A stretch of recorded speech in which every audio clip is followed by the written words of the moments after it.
नमस्कार दोस्तों, स्वागत है आपका स्टडी फॉर सिविल सर्विसेज में। सिविल सर्विसेज एग्जाम्स का क्रेज लगातार बढ़ता जा रहा है। सिविल सर्विसेज एग्जाम का क्या मतलब हुआ भाई? सेंटर लेवल पे जैसे एक एग्जाम होता है यूपीएससी, ठीक है, तो यूपीएससी एग्जाम कंडक्ट कराने वाली बॉडी है।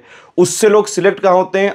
आईएएस बन जाते हैं, आईपीएस बन जाते हैं, आईएफएस बन जाते हैं, आईआरएस बन जाते हैं, प्लस और भी कई सारी जो है पोस्ट होती हैं उसमें, ठीक है।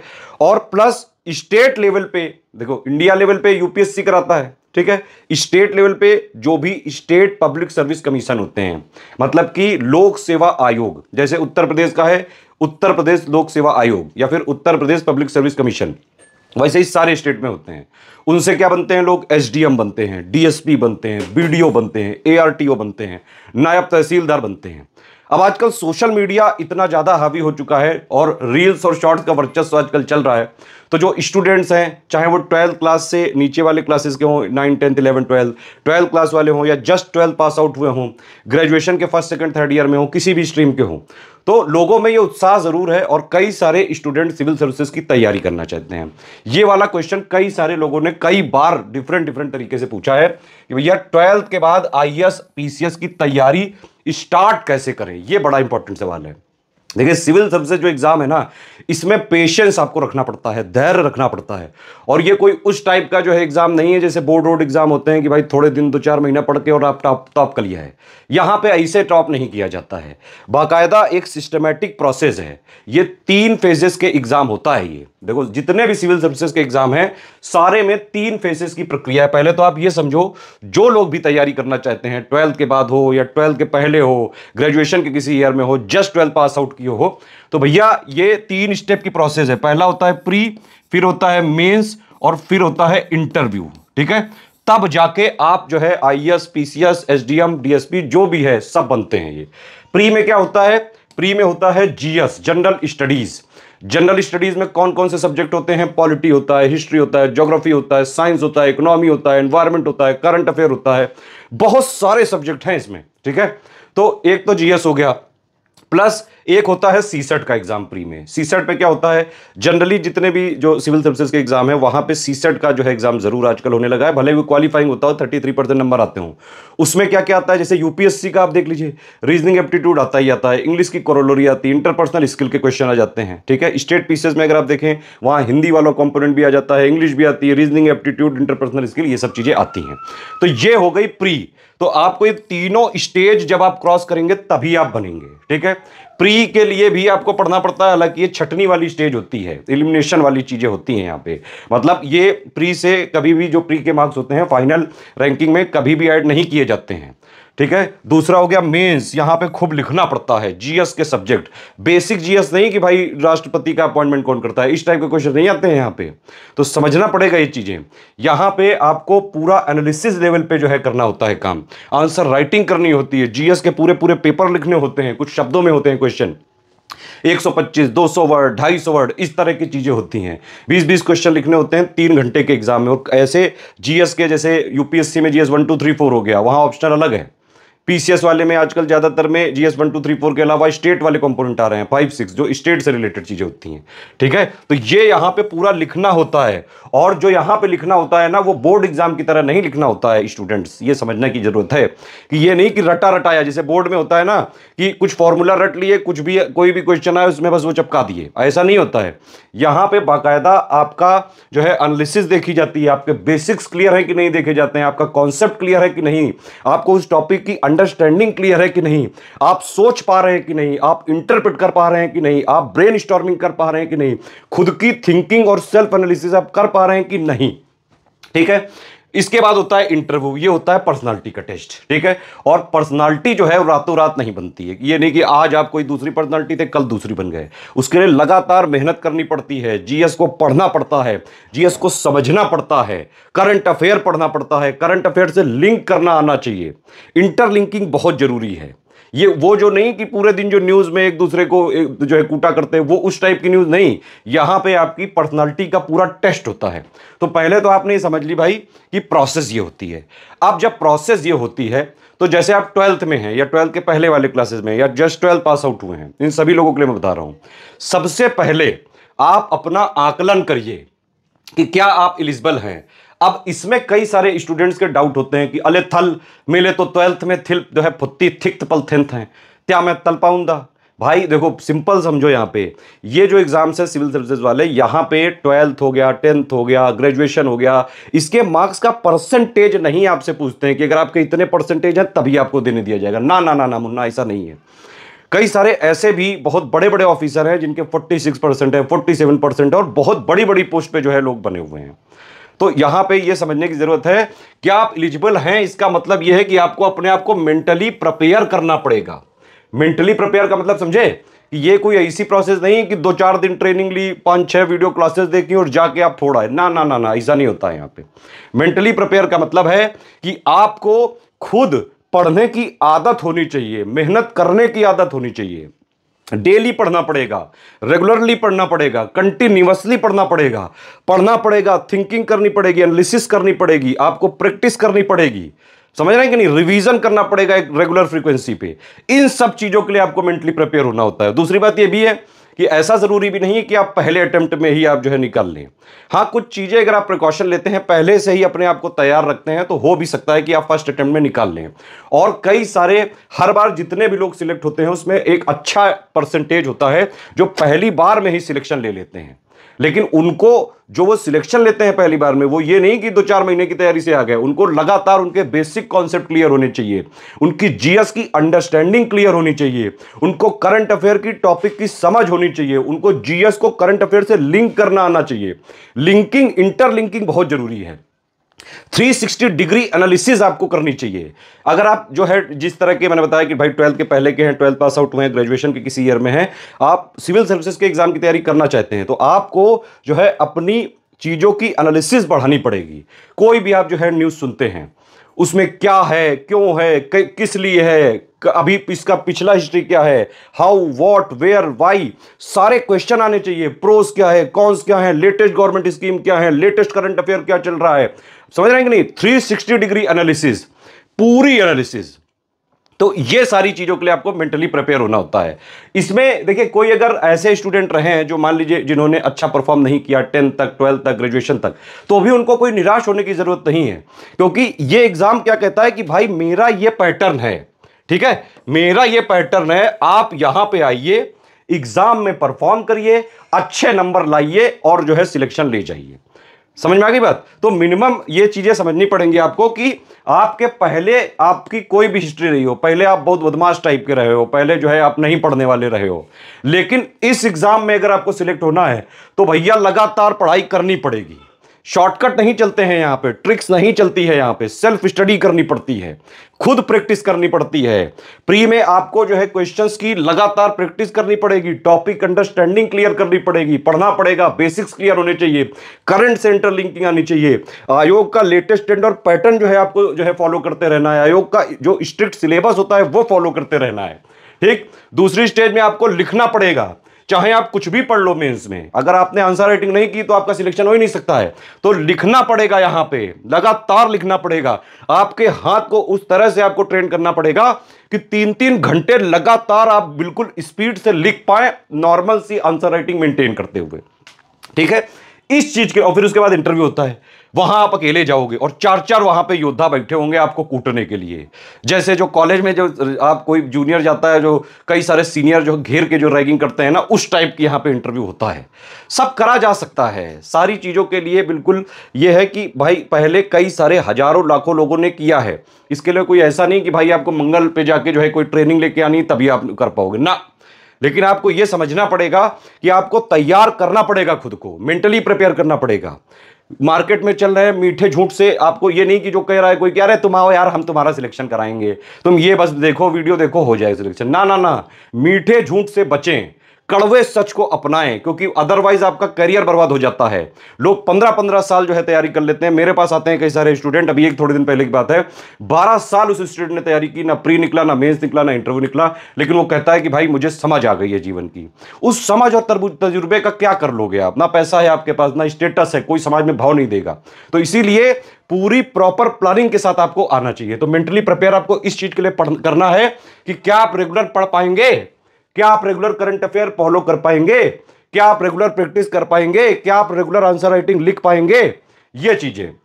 ठीक है, तो अगर आप मेंटली प्रिपेयर हैं, हाँ कि सर जी छल, मैं छाली मेहनत करने को तैयार हूं, आप जो जो बोलोगे छाली चीजें हो जाएंगी, तो अगर आप ये वाली स्टेज को क्लियर करते हैं कि हाँ आप मानते हैं कि जितनी मेहनत होगी उतनी करेंगे, पैशन है, ये भी आप समझ लीजिए कि इन सब एग्जाम में जो सक्सेस रेट होता है वो ज्यादा से ज्यादा 1% भी नहीं होता है।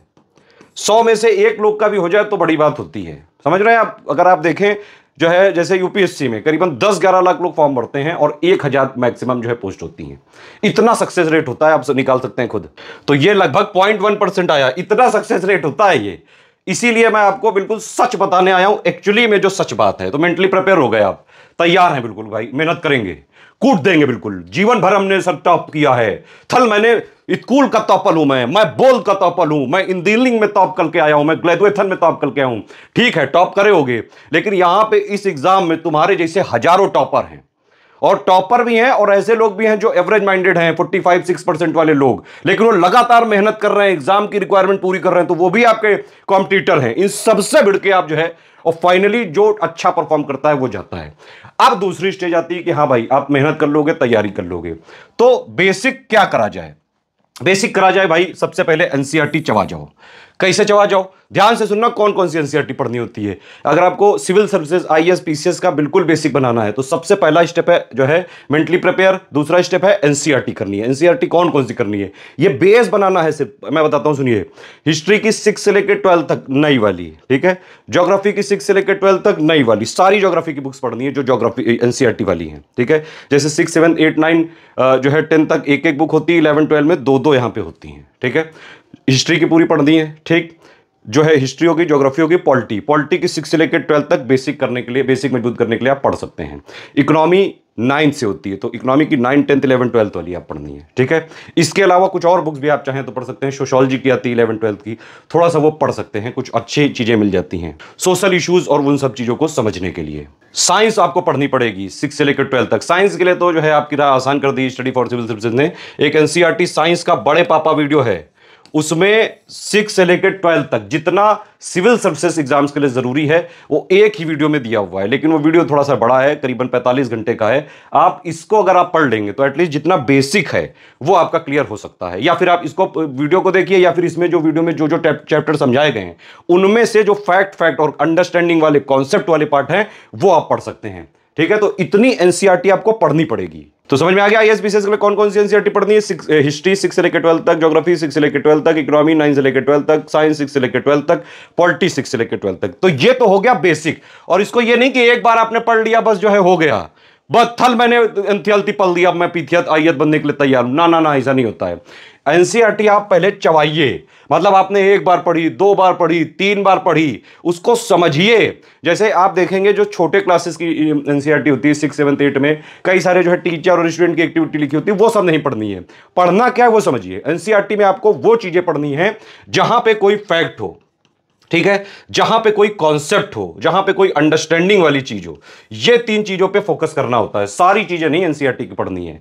जितना सिविल सर्विसेज एग्जाम के लिए जरूरी है। सिविल सर्विसेज में क्या आता है, जीएस, करंट अफेयर, ठीक है, जो है किसी जैसे पीसीएस वाले में थोड़ा बहुत हिंदी आती है, तो हिंदी के लिए तो इतनी कोई जरूरत नहीं है, हिंदी इतने स्तर पे नहीं आती है, ठीक है। तो जीएस मेन सब्जेक्ट है, जीएस में महारत हासिल करना होगा आपको, करंट अफेयर पे महारत हासिल करना होगा, ठीक। तो जो भी चीजें हैं फैक्चुअल वाली, कॉन्सेप्चुअल वाली, अंडरस्टैंडिंग वाली, सिर्फ वही पढ़नी है, फालतू की एक्टिविटी और वो सब चीजें नहीं पढ़नी है। और मेरा रिकमेंडेशन है एनसीईआरटी को आप कम से कम 3 बार जरूर पढ़ें। इसके नोट्स बनाइए, पूरे खुद के नोट्स बनाइए।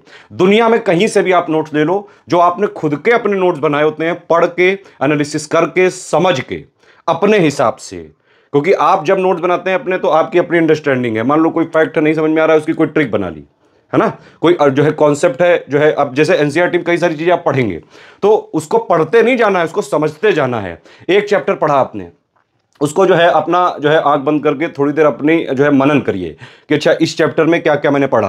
आपके अंदर एक दिमाग भाई साहब हैं, उनसे बात करना चालू करिए। लोग आपको पागल समझेंगे, कोई बात नहीं, जब आप टॉपर हो जाओगे तो वही लोग आपके आके पैर छुएंगे।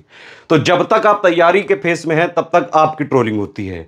जब आप सिलेक्शन ले लेते हो, बन जाते हो, तब आप ट्रोल करना चालू करते हो। दुनिया का यही नियम है कि पहले आपको कूटा जाएगा, फिर आप जो है कूट पाने की स्थिति में होगे।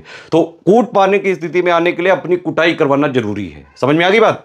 एनसीईआरटी चबा जाओ बिल्कुल, उसके हो सके तो ऐसे क्वेश्चन जरूर अटेम्प्ट करें जिसमें फैक्ट पूछे गए हो, कॉन्सेप्ट पूछे गए हो, अंडरस्टैंडिंग पूछे गए हो, ये बेसिक है सिर्फ। इसके साथ साथ आप क्या करिए, न्यूज देखना चालू करिए। न्यूज कौन सी देखना चालू करें? थल मैं जो है ये वाली न्यूज देखता हूं, वहां पे ताल प्लवक्ता आके खूब एक दूसरे को धितुम धितुम करते हैं, वो वाली न्यूज नहीं देखनी है। न्यूज के लिए गवर्नमेंट सोर्सेज अपनाइए, पीआईबी की न्यूज देखा करिए, डीडी न्यूज देखा करिए, राज्यसभा टीवी की न्यूज देखा करिए, ठीक है। और जो भी सरकारी सोर्सेज हैं, आजकल तो बाकायदा पीआईबी की मैगजीन वगैरह भी आ गई, उसको भी देख सकते हैं। या फिर अगर कोई न्यूज देखते हैं, थोड़ा बहुत जो है चीजें, जैसे वर्ल्ड में कुछ पहली चीज हो गई, इंडिया में कोई पहली चीज हो गई, स्टेट में कोई पहली चीज हो गई, कोई नया साइंस का इन्वेंशन आ गया, कोई टेक्नोलॉजी का आ गया, कोई गवर्नमेंट ने स्कीम लॉन्च कर दी, गवर्नमेंट ने ऐप लॉन्च कर दिया, थोड़ी थोड़ी बेसिक बेसिक कम से कम देखना चालू करिए। पूरी चीज नहीं समझ में आ रही, कोई बात नहीं, इसके लिए आप जो है अगर न्यूज ना देख पाए तो आप एक काम करा करिए, स्टडी फॉर सिविल सर्विसेज का डेली, वीकली और मंथली वाला करंट अफेयर आप देखना चालू करिए। जितना समझ में आए उतना करिए। डेली वाला हमारा करंट मिलता है बिल्कुल फ्री में, ओनली करंट अफेयर चैनल है हमारा। वीकली वाला और मंथली वाला हम देते हैं स्टडी फॉर सिविल सर्विसेज के मेन चैनल पे, इसमें जिसमें आप वीडियो देख रहे हैं, ठीक है। तो इतना अगर आप अभी से करना चालू करें तो एटलीस्ट आपकी बेसिक और प्लस जो करंट है, देखो ये बेसिक है, स्टैटिक वाली चीजें हैं, ये क्या है, डायनामिक है, ये बदलता रहता है। इससे आपका बनेगा बेस। तैयारी नहीं हुई है अभी, ये बेस है। आप समझ रहे हैं कि नहीं? एनसीईआरटी से सिर्फ बेस बनता है। आप अगर ये वाला पूरा कर ले स्टेप फॉलो जो मैंने बताया है अभी तक, तो आप एटलीस्ट आप तैयार हैं आईएएस के एग्जाम की तैयारी करने के लिए। ये है बेस, ठीक। उसके बाद जो है आपको अगर थोड़ा बहुत ये सब आपने कर लिया, थोड़ा बहुत आप ये नहीं कि तुरंत जो है पीवाईक्यू ऐसे उठा लिए, एनालिसिस करिए, मतलब पढ़िए किस तरह के पीवाईक्यू आते हैं। मान लीजिए आपको यूपीएससी एग्जाम देना है, यूपीएससी के थोड़ा प्रीव्यू देखिए, पिछले 10 सालों में किस तरह के पेपर आए हैं। थोड़ा सा जो है सिलेबस देखना चालू करिए कि उसके सिलेबस में क्या क्या चीजें हैं, तब देखना चालू करिएगा, नहीं तो फिर कुछ समझ में नहीं आएगा गुरु। समझ में आ रही ना? ये है बेस। और यहां पे क्या है, ये एनालिसिस के बाद जो आने वाले क्वेश्चंस हैं, तो यहां से आप तैयार हो सकते हैं। उसके बाद जब आप ये वाली स्टेप पूरी कर लें, उसके बाद जो है आप बाकायदा तैयार हैं आईएएस पीसीएस की तैयारी करने के लिए। तो एक बार ये वाला आपका बेस बन गया, फिर आपको जो भी मान लीजिए यूपीएससी देना है, यूपीएससी का सिलेबस को पूरा जो है स्टडी करिए, प्रीवियस ईयर क्वेश्चन देखिए, ठीक है। और उसके हिसाब से जो लेटेस्ट ट्रेंड और पैटर्न चल रहा है उसके हिसाब से तैयारी करना चालू करिए। फिर यूपीएससी के उस जो एक्चुअली में जैसे क्वेश्चन आते हैं उस तरह के क्वेश्चन आप लगाने चालू करिए। उससे पहले बेस जरूर कर लेना। पीसीएस का करना है, सिलेबस पूरा पढ़ लिया, ठीक है, पूरा प्री का मेंस का क्या क्या चीजें हैं, प्रीवियस ईयर क्वेश्चन देख लिए। उस तरह से पीसीएस के लिए या आईएएस के लिए स्टडी फॉर सिविल सर्विसेज पे लगातार कोर्सेज चलते रहते हैं सारे स्टेट पीसीएस के, जैसे यूपी पीसीएस की बिल्कुल शुरुआत से तैयारी करने के लिए सिलेक्शन तक की, चाहे प्री हो, मेंस हो, इंटरव्यू, सारी चीजें स्टडी फॉर सिविल सर्विसेज करवाता है। तो सिर्फ अगर आप स्टडी फॉर सिविल सर्विसेज को फॉलो करेंगे तो पीसीएस कोई भी पीसीएस एग्जाम की अगर आप तैयारी कर रहे हो, जीएस, करंट, हिंदी, जितनी प्री और मेंस एग्जाम के लिए जरूरी हैं चीजें, इंटरव्यू के लिए जो चीज जरूरी है वो आपको study for civil service free में भी प्रोवाइड कराता है, ठीक है। और जो है एनसीईआरटी भी हमने बाकायदा डाली हुई है, जैसे हमने जो है साइंस की डाली हुई है, हिस्ट्री की हमने 6 से लेकर 12 तक पूरी एक प्लेलिस्ट में बिल्कुल एक्सप्लेन किया है। जितना सिविल सर्विसेज के लिए जरूरी है वो देख डालिएगा। पॉलिटी हमने किया हुआ है उसको देख डालिएगा, ठीक है। और भी जो है कई सारे इनिशिएटिव आने वाले हैं, ठीक। तो पीसीएस के लिए कोई भी स्टेट पीसीएस की अगर आपको तैयारी करनी है, स्टडी फॉर सिविल सर्विसेज को एग्जैक्टली फॉलो कर लीजिए। जो भी एग्जाम की रिक्वायरमेंट है, देखो सिंपल बात है, मेहनत कराएंगे हम आपसे, ये नहीं कि जो है कोई सब जवाब दिखा देंगे बस कोर्स ज्वाइन किया सिलेक्शन, ना ना ना, इधर से कोर्स में एंट्री उधर से सिलेक्शन, ऐसा नहीं होता है जैसे कई सारे लोग करते भी रहते हैं। मैं उन सब चीजों में नहीं जाऊंगा अभी। जितना पीसीएस एग्जाम की रिक्वायरमेंट है, प्री की, मेंस की और वो सारी चीजें, उसके लिए आप हमारे चाहे तो फ्री चाहे पेड कोर्सेज ज्वाइन करके पूरी जो है सिलेक्शन तक की तैयारी कर सकते हैं। एक और चीज है कि यहां पे ये भी समझने की जरूरत है कि कितने समय तक की जाए सिविल सर्विसेज की तैयारी। देखो आप ये मान सकते हैं 6, 7, 8 महीने आप अपना बेस बनाने में लगा सकते हैं। जैसे कोई 12th वाला है, जब तक ग्रेजुएशन कर रहा है, भाई ग्रेजुएशन सारे जितने भी आईएएस पीसीएस के एग्जाम है वहां मिनिमम जो है एलिजिबिलिटी रिक्वायरमेंट है, तो आप ग्रेजुएट जब हो जाओगे तभी आप फॉर्म भर पाओगे। तो जब तक आपकी ग्रेजुएशन है तब तक ये सब कर डालो, एनसीईआरटी, न्यूज, पीवाईक्यू, सिलेबस, ठीक है। और ग्रेजुएशन के बाद आप तैयार हैं, बस कोर्स ज्वाइन करिए स्टडी फॉर सिविल सर्विसेज का या फ्री इनिशिएटिव फॉलो करिए और पूरी तैयारी आप कर सकते हैं। इसके अलावा कोई डाउट्स हो आपके, किसी तरह की कोई आशंका हो, कोई और दिमाग में जो है खुराफात चल रही हो, कुछ और चीजें पूछना चाहते हो, तुरंत कमेंट में आप जो है लिख के बताइए, सारी चीजें निवारण किया जाएगा। किसी और टॉपिक पे वीडियो बनाना है तुरंत यहां पे पकाइए। चलो पूरी बात समझ में आ गई। एनसीईआरटी क्लियर कर लोगे, न्यूज सब क्लियर कर लोगे, बेसिक अंडरस्टैंडिंग बना लोगे, आयत पीथियत बनो दे, चलो दाओ थे लो।